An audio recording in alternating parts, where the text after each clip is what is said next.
जिसमें नेता यदि नहीं आए, कोई भी हो, चाहे निशिकांत दुबे हो चाहे कोई हो, तो वो चुनाव हार जाए। ऐसा यदि आंदोलन पैदा करिएगा तो एक बड़ा काम होगा। दूसरा, लाइब्रेरी के लिए उपायुक्त महोदय एक अपने को सोच बनानी थी।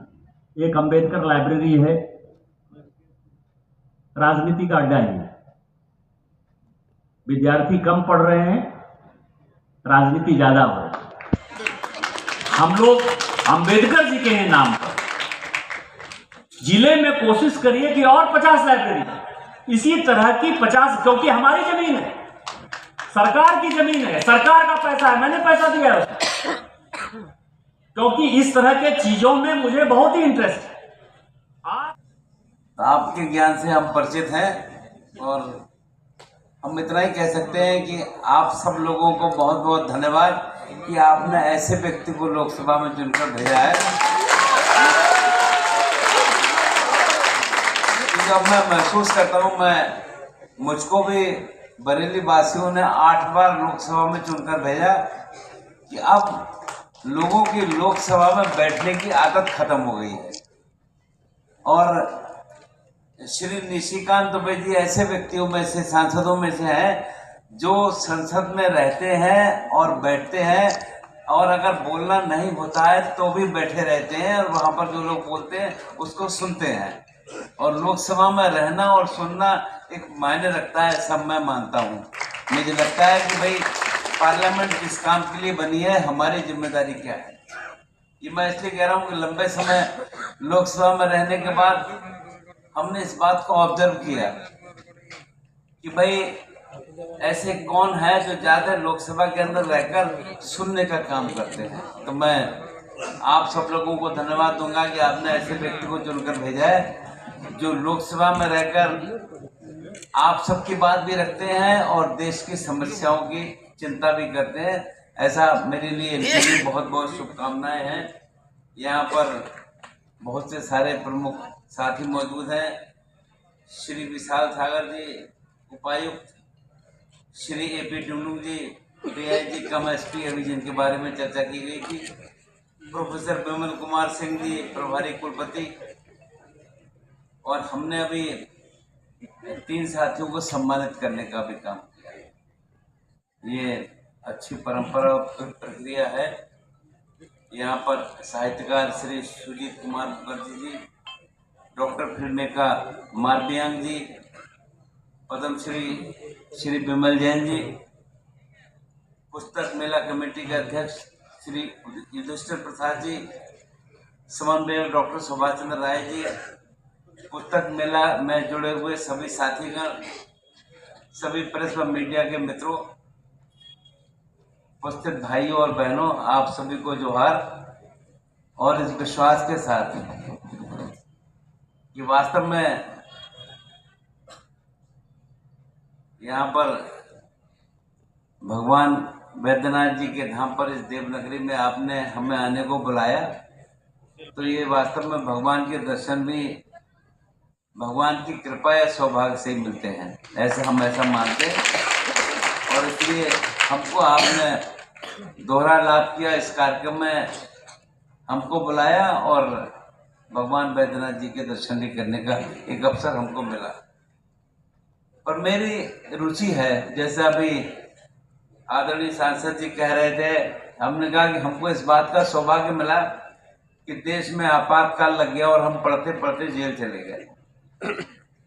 और 1 साल जेल में रहने के बाद क्या करते, तो हिंदी की सारे साहित्यिक पुस्तकें हमने पढ़ डाली। कोई किताब हिंदी उपन्यासों में छोड़ी नहीं जो हमने पढ़ी नहीं हो। यहाँ तक कि हमने तब रुचि में था चंद्रकांता संतति के भी सारे अध्याय मंगा कर पढ़ लिए कोई, और बंकिम चंद्र, शरद चंद्र, सबकी कोई पुस्तक हमने छोड़ी नहीं, सब पढ़ ली। ये बात अलग है कि आपको याद नहीं है, इतने वर्ष हो गए। आप इसको समझ सकते हैं, इसके बारे में अंदाजा लगा सकते हैं। पर वास्तव में एक जो चिंता हमारे सांसद जी कर रहे थे, बहुत सही चिंता है। और ये भी सही है, मैं कोई अपनी प्रशंसा में कहना नहीं चाहता हूँ, मैंने सामान्यतः सभी पुस्तकें खरीद कर ही पढ़ी और अपने पास रखी है। बहुत बड़ी संख्या में पुस्तकें मेरे पास हैं और मैं लोगों को बांटता रहता हूँ पुस्तकें। पर यह अलग बात है कि पुस्तकें पढ़ना मेरा बंद हो गया। लगता है कि अब देश के आदरणीय प्रधानमंत्री जी ने मौका मुझे फिर से दिया है कि मैं अब शाम को खाली होता हूँ तो पुस्तकें पढ़ूंगा। पर वास्तव में ये पढ़ना जो आपने चिंता व्यक्त की हमारे सांसद जी ने, ये वास्तव में सत्य है। अब नौजवान की रुचि इस ओर नहीं है।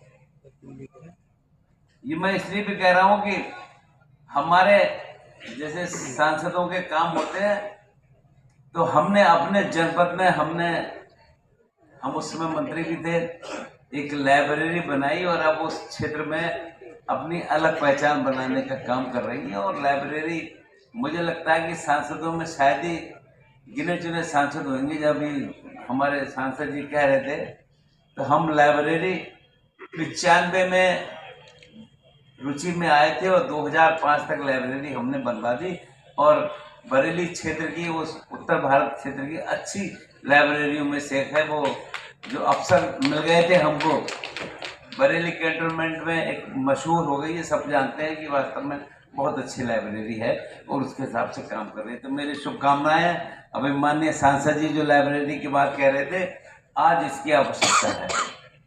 अब बच्चों ने पढ़ाई की दिशा में अपने आप को अलग कर दिया है और पुस्तकें पढ़ने की दिशा में तो बहुत कम होते जा रहे हैं। तो मैं कोई बहुत अधिक बोलने आपके बीच में खड़ा नहीं हुआ हूँ, पर वास्तव में बाबा बैद्यनाथ जी की इस पावन स्थल पर जहाँ लाखों श्रद्धालु आते हैं और आस्था प्रकट करते हैं, यहाँ पर महान संत अनुकूल चंद्र जी ने समाज को अपने विचारों से प्रेरित भी करने का काम किया है। देवघर का स्वतंत्रता संग्राम में योगदान अत्यंत प्रेरणादायक रहा है। असहयोग आंदोलन के दौरान स्थानीय क्रांतिकारियों ने ब्रिटिश शासन के खिलाफ जो लोगों को संगठित किया था और भारत छोड़ो आंदोलन के दौरान भी यहाँ की जनता ने जनसभाएं और सत्याग्रह आयोजित किए थे। महिलाएं और किसानों की भागीदारी इस क्षेत्र में स्वतंत्रता संग्राम को और अधिक बल देती है। देवघर की पावन भूमि क्रांतिकारियों को प्रेरणा और ऊर्जा प्रदान करती है। मतलब ये जिस ढंग से